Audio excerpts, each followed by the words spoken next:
Alam niyo ba ang nakakatakot na kwento sa likod ng Bongchundong Ghost? Ito raw ay base sa isang totoong pangyayari sa South Korea, particular sa isang apartment complex sa Bongchundong, Seoul. Ang kwento ay unang sumikat sa internet bilang isang webcomic na talagang nakapagbigay ng takot sa marami dahil sa kakaibang estilo nito, lalo na sa mga jump scare. Pero ano nga ba ang totoong kwento sa likod nito? Tara, alamin natin.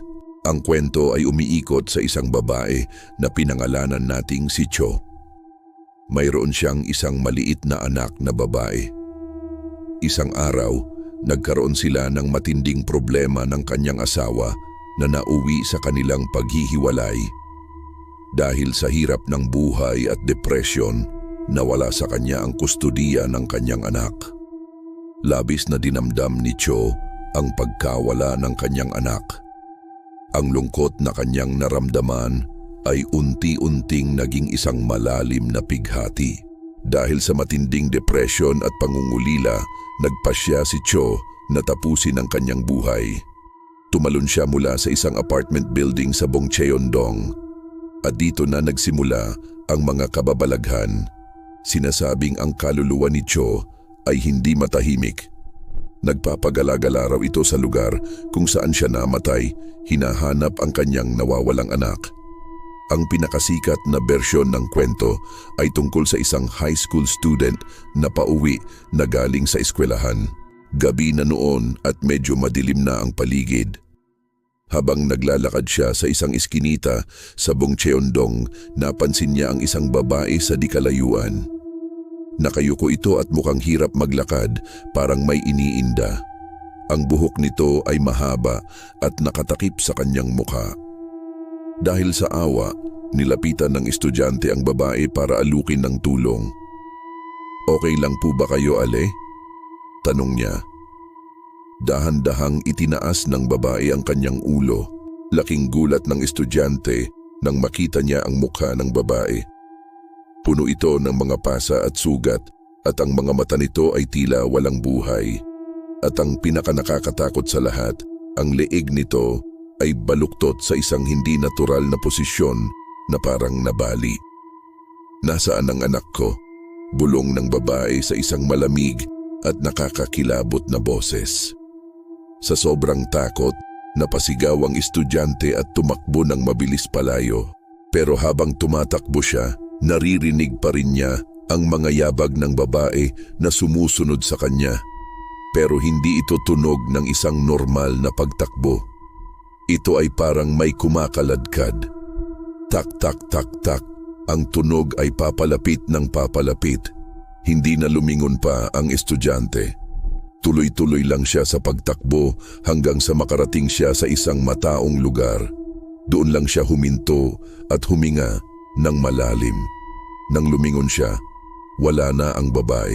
Ngunit ang imahe ng kanyang mukha at ang tanong na nasaan ang anak ko ay nanatili sa kanyang isipan. Marami pang ibang residente at mga taong napapadaan sa lugar ang nagsasabing nakakakita sila ng isang babaeng may kakaibang itsura na laging naglalakad ng mag-isa sa gabi at nagtatanong tungkol sa kanyang anak. Ang ilan ay nagsasabing nakikita nila itong nakadungaw sa bintana ng mga apartment na para bang naghahanap. Ang iba naman ay nakakarinig ng mga iyak ng isang babae sa kalaliman ng gabi. Ang kwentong ito ay naging isang urban legend sa South Korea. Marami ang naniniwala na ang kaluluwa ni Cho ay talagang nagmumulto sa Bongcheon-dong. Sinasabing ang dahilan kung bakit baluktot ang kanyang leeg ay dahil sa pagbagsak niya mula sa gusali.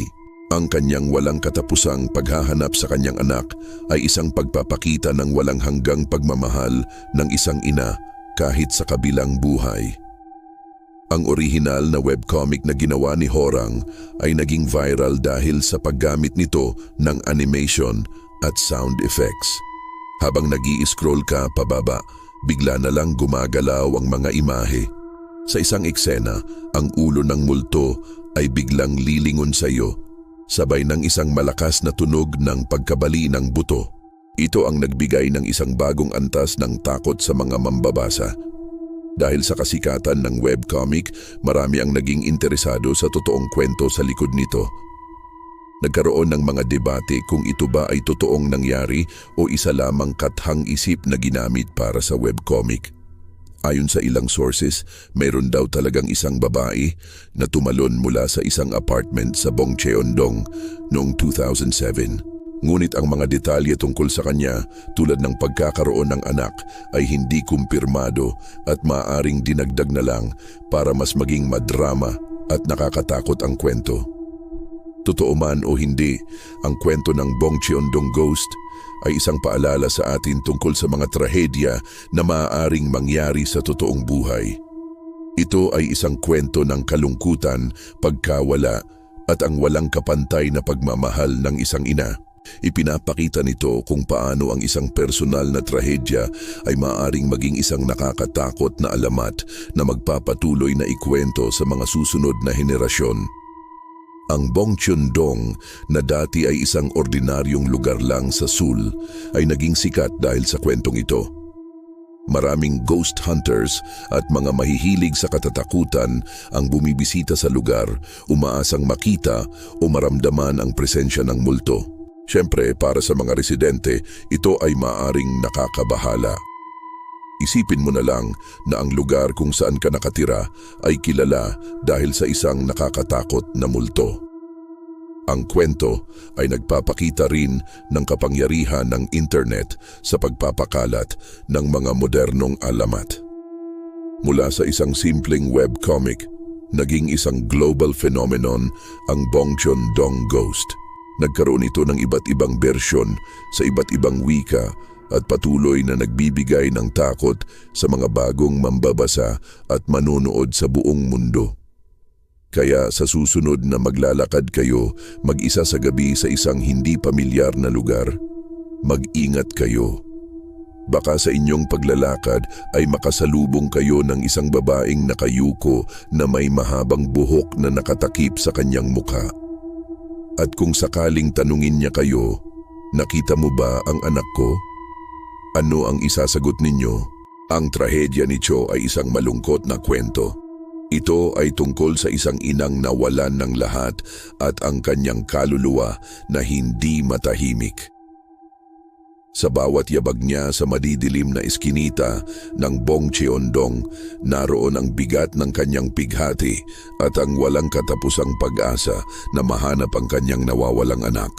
Ang kanyang kwento ay mananatiling isang babala at isang nakakakilabot na alamat na magpapaalala sa atin ng mga multo na nilikha hindi lang ng kababalaghan kundi pati na rin ng totoong pighati ng tao. Iyan ang nakakakilabot na kwento ng The Bongcheon-dong Ghost. Isang kwento na nagsimula sa isang personal na trahedya at naging isang viral na urban legend na kinatatakutan ng marami hanggang ngayon. At dito nagtatapos ang ating kwento para sa araw na ito. Maraming salamat sa panunood at pakikinig. Kung nagustuhan nyo ang video na ito, huwag kalimutang mag-like, mag-share at mag-subscribe sa ating channel, ang Ghost Terry, para sa mas marami pang nakakatakot na kwento. Pindutin nyo na rin ang notification bell para lagi kayong updated sa ating mga bagong upload. Mag-iingat kayo palagi at hanggang sa muli, paalam.